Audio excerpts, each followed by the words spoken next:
যেই ছাত্র জনতা জুলাই নামিয়ে এনেছিল সেই ছাত্র জনতা খুব ভালো করে জানে কিভাবে জুলাইকে টিকিয়ে রাখতে হবে।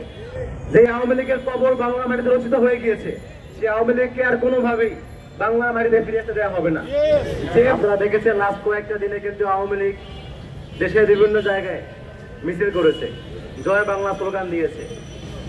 আপনাদের কাছে আসলে কি মনে হয় যে তারা যে এভাবে মিছিল করছে, তারা সংগঠিত হচ্ছে, চক্রান্ত করছে, দেশের প্রশাসন কিছু জানে না?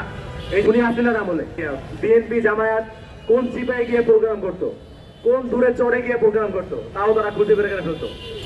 সেই একই প্রশাসন এখনো কেন আওয়ামী লীগ মিছিল করতেছে তারা কি জানতো না? তারা কেন ঠেকাচ্ছে না?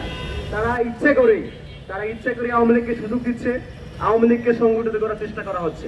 বিভিন্ন সময়ে নানা নামে নানা ফর্মে রিফর্ম আওয়ামী লীগের একটা মূল আমাদের খাওয়ানোর চেষ্টা করা হয়েছিল।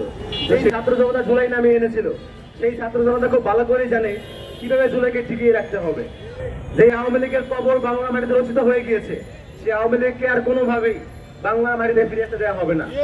যে ফর্মে হোক, যে রিফর্ম হোক, সুশীল হোক, নতুন হোক, যাই হোক, আওয়ামী লীগ কিংবা আওয়ামী লীগের কোনো বি টিম, জাতীয় পার্টি, শাহবাগী যা আছে, কারো খানা বাংলাদেশে হবে না আর।